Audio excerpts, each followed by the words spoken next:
So if you have any thoughts, questions, concerns, but I think I have a young man over there who could answer them for you. Commissioner Brady.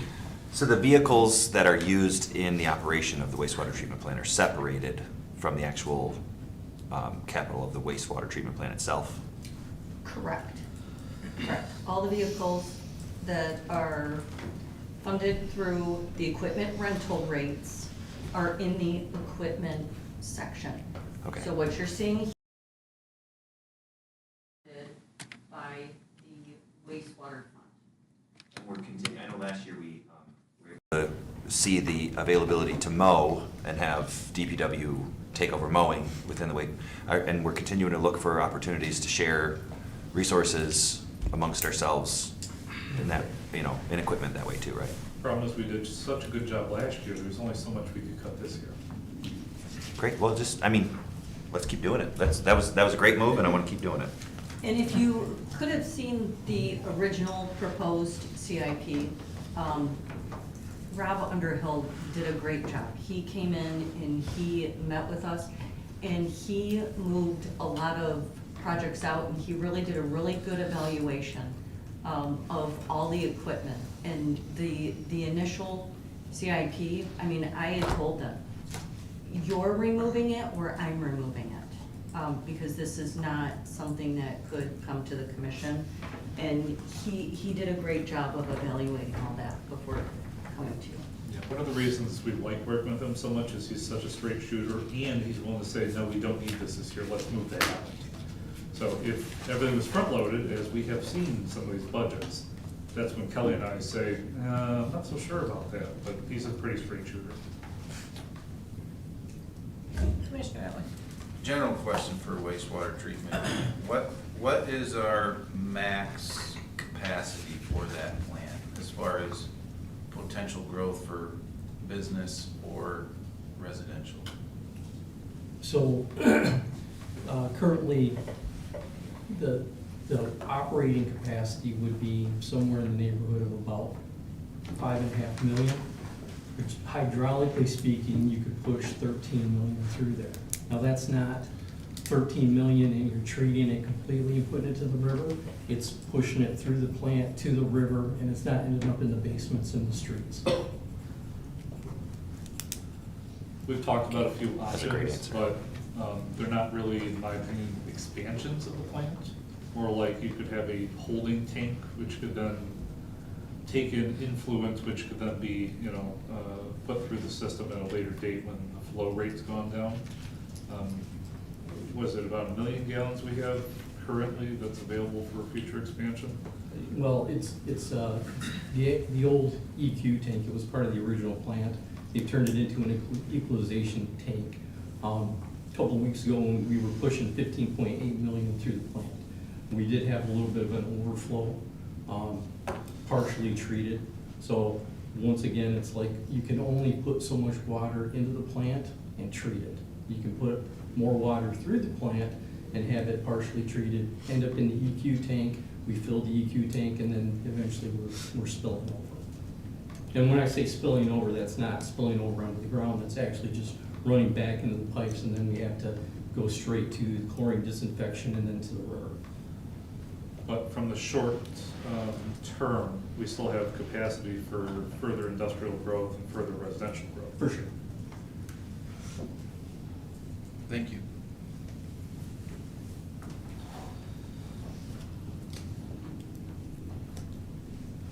Nobody wants to talk about the McCormick lift station? Yeah, how does the lift station actually work?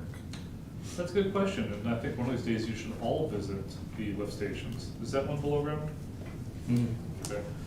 I don't understand how it gets to a spot and then lifts it. It's a pump, it's an underground pump. Okay, so the pump. Real fancy Okay. sun pump.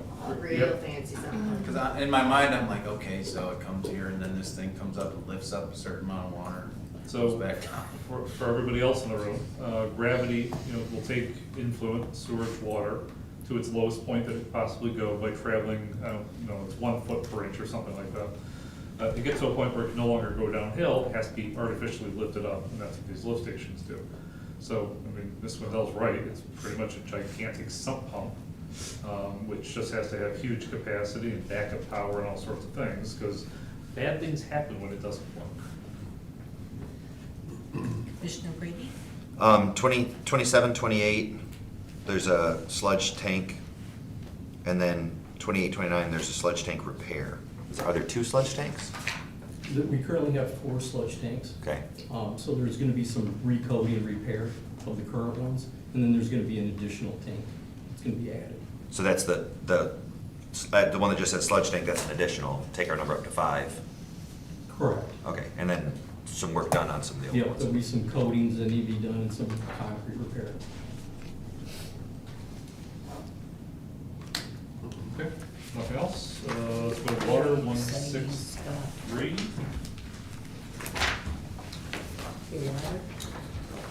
And so this one's pretty simple in the short term. Well pumped at well number 2, $47,000. You see, not until about 28, 29 do we have some very serious money in the water fund.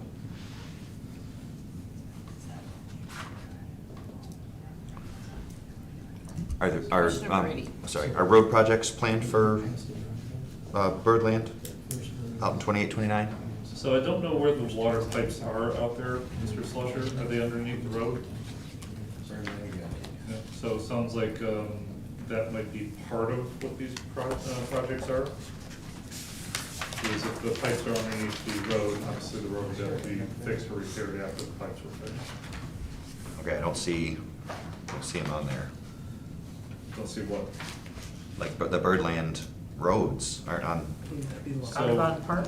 Audubon Park. Did you say the pipes are under the roads? Yes. Okay, so we should be planning to, I know they work together.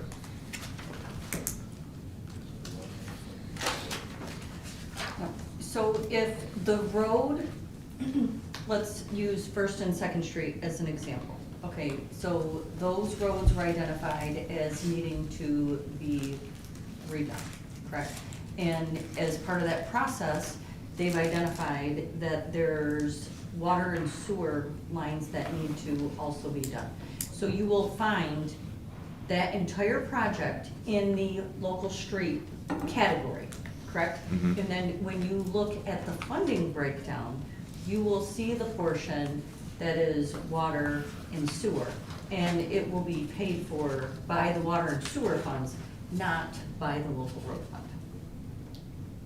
So the category of water, those are specific water mains that have been identified. Genesee Street was a perfect example. Yep. That $4 million project, that was a water main that needed to be repaired. And so when they did that, of course, they had to do the road. So you didn't see any cost of that project in the road fund. It was entirely in the water fund. So Nightingale and these other ones are similar to that, where because they have to rip up the whole thing to get to the pipes, they're gonna put a new road down? Yeah, so that water, those water lines would be repaired at the time that the road is done. And when I look at, I'm assuming that's a local road, I don't know. Yeah, I think so. Okay, so when I look at the, page 64 of the local streets, I don't see that road on the 6-year. Now, I know that Ross is gonna be doing, you know, an analysis of all these projects. None of these projects are anything that Ross has obviously, you know, proposed at the time, so that's something that will be worked on in updating the PACER study as well.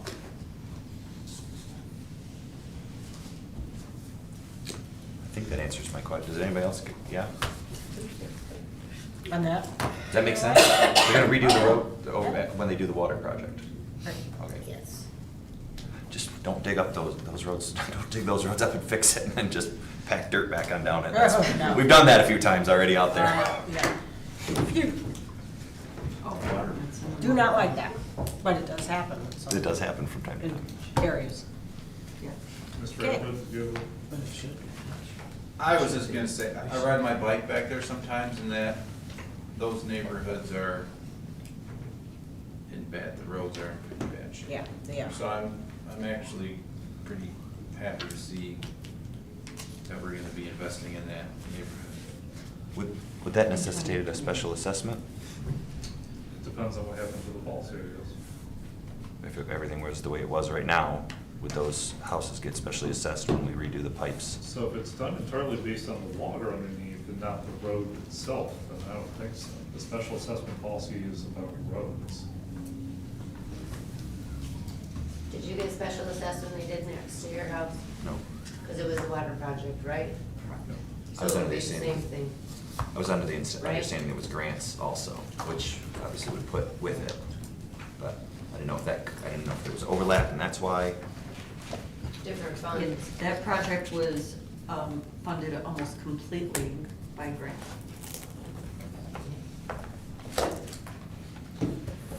So, I thought we had originally anticipated trying to get to the budget itself, but I've got 30 seconds to beat the buzzer. So if nothing further, Madam Mayor, would turn the meeting back over to you. I just want to thank everybody for being here, especially our staff for spending, I don't know, 13-hour plus days. And all of us, I guess, also, we spent 13+ hour days. Some of you had paying jobs.